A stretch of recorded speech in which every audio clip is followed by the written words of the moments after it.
Fala galera, bom dia, boa tarde, boa noite, dependendo aí do horário que vocês vão, assistir o vídeo. Mais uma vez, mediador Marlon Cabral para trabalhar com vocês aí, dentro desse nosso bate-papo, agricultura familiar, que é mais um tema importante da geografia e, para as provas que vocês virão a fazer. Tudo bem, gente? Vamos lá. O que seria a agricultura familiar? Tá? A agricultura familiar é um modelo de produção agrícola, tudo bem? Na qual a administração da propriedade, onde a produção será feita, e dos investimentos necessários, as decisões sobre o que e como produzir, ou seja, todas as decisões antes de se produzir são tomadas pelos membros de uma família, sendo eles donos ou não da terra que eles vão produzir. Sim, um modelo de agricultura familiar ele pode produzir por arrendamento, ou seja, quando ele aluga a parcela de uma terra maior para nessa parcela alugada ele produzir, e ele faz o pagamento ao dono, dessa terra na qual ele está alugando. Tudo bem? Em geral, nesse tipo de agricultura, o trabalho ele é realizado por membros de uma mesma família, porém, em alguns momentos, você pode ter, sim, também a contratação de mão de obra no mercado. Então, quando se fala em agricultura familiar, não necessariamente os trabalhadores sempre serão todos ali membros de uma mesma família. Na maioria das vezes, sim. E quantitativamente, dentro da produção, sim, membros de uma mesma família, mas pode ocorrer também a contratação de mão de obra. Beleza? A política agrícola de um país, quando está voltada para a agricultura familiar, é extremamente importante, é bem interessante, porque é uma política que ela favorece a fixação das famílias no campo, beleza? Aumentando aí ofertas de alimentos no mercado regional, inclusive a produção dos alimentos que chega à mesa do brasileiro vem, em sua maior parte, da agricultura familiar, é importante a gente falar isso, A agricultura empresarial, patronal, do agronegócio, ela produz para exportação, para atender o mercado externo. Tudo bem? Além de gerar postos de trabalho na medida que você segura essas pessoas no campo e evita o processo de êxodo rural. Beleza? Dessa forma, acaba por podendo produzir uma maior oferta de alimentos, beleza? E reduzir esse fluxo migratório para as cidades, evitando todo esse processo de inchaço urbano, da macrocefalia urbana que vocês viram nas aulas de urbanização. Tudo bem? Então, no que seria importante uma política agrícola de um país que prioriza a agricultura familiar? Por que isso seria muito importante? Na medida que você acaba segurando a mão de obra no campo, beleza? Evita o êxodo rural, uma vez que as pessoas terão seu emprego garantido, e evita os grandes problemas urbanos que muitos países, inclusive o Brasil, possuem. Tudo bem? Seguindo, qual o destino da produção familiar? Principalmente atender o mercado interno, principal responsável pelos alimentos que circulam internamente. Porém, há uma ideia geral de que a agricultura familiar não exporta nunca. Cuidado, gente, vamos ter cuidado com isso, beleza? Essa agricultura familiar ela é feita em pequenas propriedades, tá? Lembrando, sempre policultura, cultivo de mais de um gênero, cultivo de mais de um gênero dentro de uma pequena parcela de terra, Então você tem a policultura, que é o cultivo de vários gêneros, num minifúndio, tá? Que seria uma pequena parcela, uma pequena propriedade, beleza? Mas isso não quer dizer que não haja nunca excedentes, que é aquilo que pode vir a ser exportado, como eu coloquei para vocês aí no slide. Em geral, considera-se equivocadamente que a agricultura familiar não tem condições de produzir excedentes exportáveis, por causa do porte das propriedades, que são pequenas e médias, como que são os minifúndios. Porém, existe a ideia do cooperativismo, que são quando vários pequenos e médios produtores se associam, através dessa ideia do cooperativismo, e aí você produz mais excedente e acaba aumentando a participação da agricultura familiar na exportação no mercado mundial, sim. Então, vamos ficar atentos a esses detalhes, essas nuances aí dos modelos produtivos agrícolas. Beleza, gente? A agricultura familiar ela vai meio que se subdividir em outros tipos de agricultura familiar. Vamos lá, vamos tentar dar uma olhada em cada um nesse nosso tempo, beleza? Primeiro, agricultura de subsistência. Você aprende isso desde muito novinho, Lá nos seus primeiros anos da escola. O que é agricultura de subsistência? É uma agricultura que produz para o próprio consumo. Beleza, durante muito tempo essa foi uma resposta que contemplava aí a nossa compreensão de agricultura de subsistência, mas é um conceito que ele foi ganhando uma conotação um pouco mais complexa. Como assim? A agricultura de subsistência é produzir para o próprio consumo, sim, mas você precisa vender aquele mínimo excedente que sobra, tá? Para você pagar uma conta ou outra, complementar a sua alimentação. Então, vamos tomar cuidado com essa definição. Vamos lá. Então, é um tipo de agricultura familiar que prevalece nas regiões pobres, beleza? Essa agricultura de subsistência, voltada, né, às necessidades imediatas de consumo alimentar dos próprios agricultores e seus dependentes, né, seus familiares. Produção obtida em pequenas e médias propriedades. Gente, agricultura familiar, sempre pequenas e médias propriedades, tá?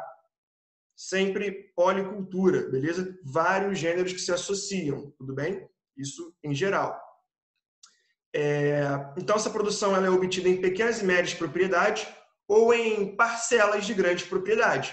Né? Nesse caso, parte da produção é entregue ao dono da terra como pagamento desse aluguel. Então, no caso da agricultura de subsistência, né, a produção pode ser feita em parcelas de grandes propriedades. E aí o produtor paga, né, ao dono da terra com parte da produção. Beleza? No caso da agricultura de subsistência.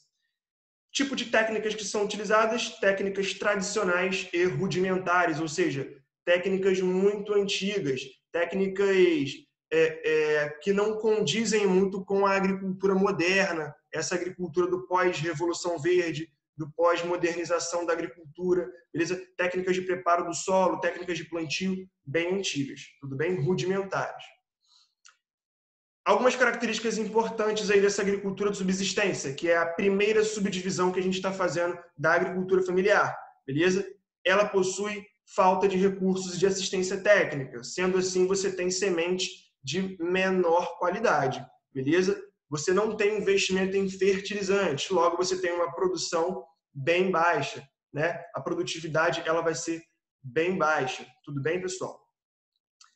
Após alguns anos de cultivo, a diminuição da fertilidade natural dos solos, que acabam ficando quase sempre aí expostos a processos erosivos, uma vez que é uma agricultura bem rudimentar. Beleza? Em alguns casos, dentro dessa agricultura de subsistência, beleza? Quando se percebe que o volume de produção está diminuindo, né, as famílias tendem a desmatar uma área próxima e praticando a queimada, para poder, né, dar início ali a um processo de degradação acelerada de uma nova área que eu quero plantar, né, de uma nova área que vai se tornar agricultável, beleza? E essa queimada, né, a gente vai chamar de agricultura itinerante, tudo bem? Uma técnica aí muito utilizada pela agricultura de subsistência, primeira subdivisão que a gente está fazendo aí da agricultura familiar, tudo bem? Coloquei para vocês uma imagem aí, né, de queimada para acelerar o cultivo em Londrina, beleza? No Paraná, foto aí de 2012.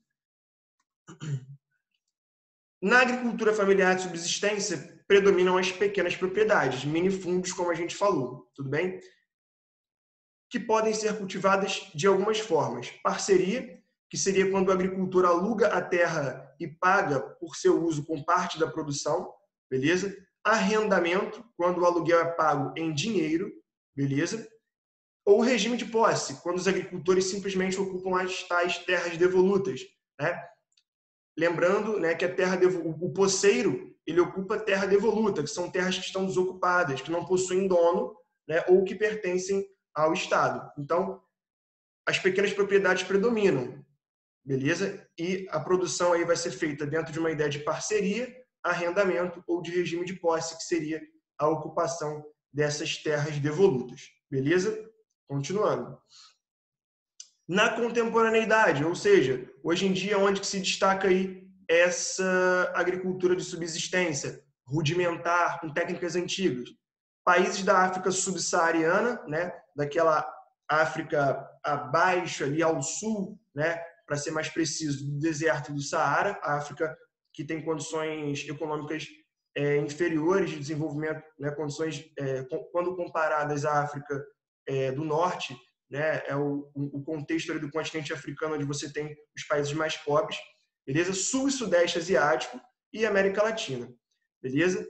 mas prevalece atualmente essa agricultura de subsistência voltada ao comércio urbano, beleza? Aonde, né, o agricultor vai cultivar produtos que serão vendidos em cidades próximas, beleza? E o dinheiro que eles recebem é suficiente para garantir aí a subsistência, então eles pagam uma conta, compram algum alimento para complementar a alimentação, beleza? Então eles não consomem só aquilo que eles produzem, tem um excedente que é necessário para garantir essa subsistência, beleza? Infelizmente, não há excedente de capital que permita aos agricultores de subsistência buscar melhoria de técnica de cultivo, de aumento de produtividade. Isso aí vai ficar mais restrito à agricultura empresarial, beleza? É um tipo de agricultura que predomina em áreas mais pobres, beleza? Onde falta infraestrutura. E, né, você acaba tendo terras mais baratas nessas áreas. Show? Continuando.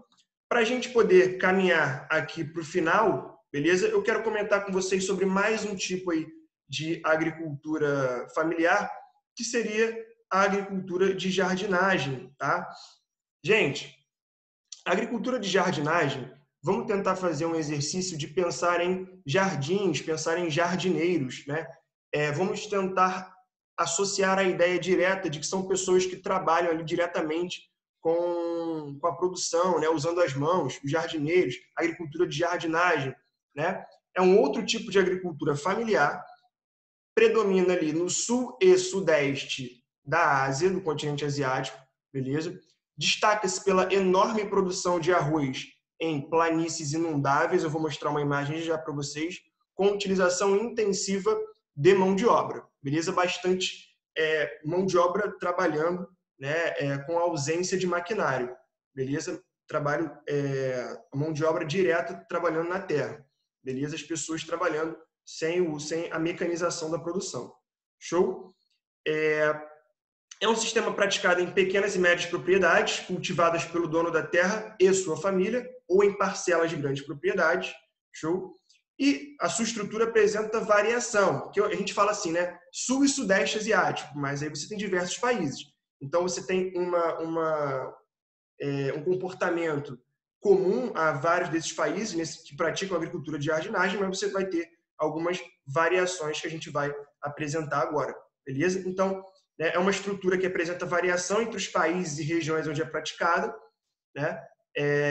Porém, nessa forma de produção predomina alta produtividade, pois se recorre à seleção de sementes, utilização de fertilizantes, aplicação de avanços biotecnológicos, técnicas de preservação do solo que permitem a fixação da família naquela propriedade por bastante tempo. Ou seja, o que é fundamental para entender a agricultura de jardinagem? É um modelo de agricultura no qual você não tem a mecanização da produção, você praticamente não insere máquinas nessa produção, até porque o relevo ele é muito irregular, né, o que não facilitaria a atuação de colheitadeiras, tratores, tudo bem? Mas ele é modernizado, beleza? É uma agricultura que não é mecanizada, você não vê a introdução de máquinas, mas você vê a modernização, como, né, a seleção de sementes, fertilizantes e todos esses pacotes de uma agricultura mais moderna. Tudo bem? Aí a gente traz aqui, né, as peculiaridades de cada região asiática nessa produção aí da agricultura de jardinagem, tá? Países, por exemplo, como Filipinas, Tailândia, Indonésia e alguns outros do Sudeste Asiático, né, países que possuem uma elevadíssima densidade demográfica, as famílias contam com áreas muitas vezes inferiores a 1 hectare, ou seja, 10 mil metros quadrados, beleza? E tem condições de vida bastante precárias. Já em países que realizaram a reforma agrária, como o Japão, Coreia do Sul e Taiwan, né, aí, ao redor de grandes centros urbanos aí, de áreas tropicais do continente asiático, após a comercialização da produção, né, depois de vender a produção e a realização de investimentos para a nova safra, há um excedente de capital que permite melhorias, né, aí, a cada ano das condições de trabalho e da qualidade de vida das famílias. Beleza? Porém, né, como a propriedade e o volume da produção são pequenos, os agricultores dependem de subsídios governamentais para permanecer produzindo. Show de bola? Para a gente poder caminhar aqui bem para o final, na China a produção também ocorre, né, em propriedades muito pequenas, inferiores aí a 1 hectare por família, né, 1 hectare e 10 mil metros quadrados. Beleza? E condições de trabalho quase sempre muito precárias. você tem uma população na China que ela está em torno de 1 bilhão e 400 milhões de pessoas, né? Então, o governo chinês ele prioriza, ele opta por manter essa galera empregada no campo, evitando assim que ela promova o êxodo rural. Por isso que a agricultura de jardinagem ela é muito moderna. Ela não é mecanizada, mas ela é bem moderna. Ela é modernizada com a questão da seleção de sementes, né, fertilizantes e por aí vai. No entanto, em algumas províncias aí litorâneas, né, da China, tem ocorrido um processo de modernização da agricultura impulsionado pela expansão de propriedades particulares e da capitalização proporcionada pela abertura econômica, né? Então, no caso, você tem, de um lado, uma China que prioriza manter a população empregada diretamente no trabalho, né, agrícola, perfeito? Não mecaniza essa produção, porque se você mecaniza, você tira o emprego dessa galera e ela vai buscar emprego nas grandes cidades, causando um caos aí nas cidades chinesas, tudo bem? E, ao mesmo tempo, uma China que vem vivendo aí um processo de expansão de propriedades particulares, né, em algumas províncias litorâneas, show de bola, que aí a gente já começa a observar uma agricultura um pouco mais modernizada, mecanizada, tudo bem? E, para a gente fechar, a principal técnica de produção, né, que eu gosto muito de mostrar para os alunos sempre, que é a técnica do terraceamento, né, que é a técnica mais utilizada nessa agricultura de jardinagem. Consiste em fazer cortes no relevo, como você pode ver na imagem. Esses cortes vão fazer com que a água da chuva, né, não desça com muita velocidade, né, ou seja, o escoamento superficial dessa água nesse relevo ele vai ser mais lento do que se o morro tivesse, né, sem esses cortes. E aí você vai causando alagamentos em cada escadinha, em cada degrauzinho desse. E essas áreas alagadas, além de promover esse empoçamento que facilita a produção de arroz ou a rizicultura, beleza? Você vai ter, né, o destaque para a produção de arroz e um modelo que evita a erosão do solo na medida que a água vai se empoçando. Tudo bem, pessoal?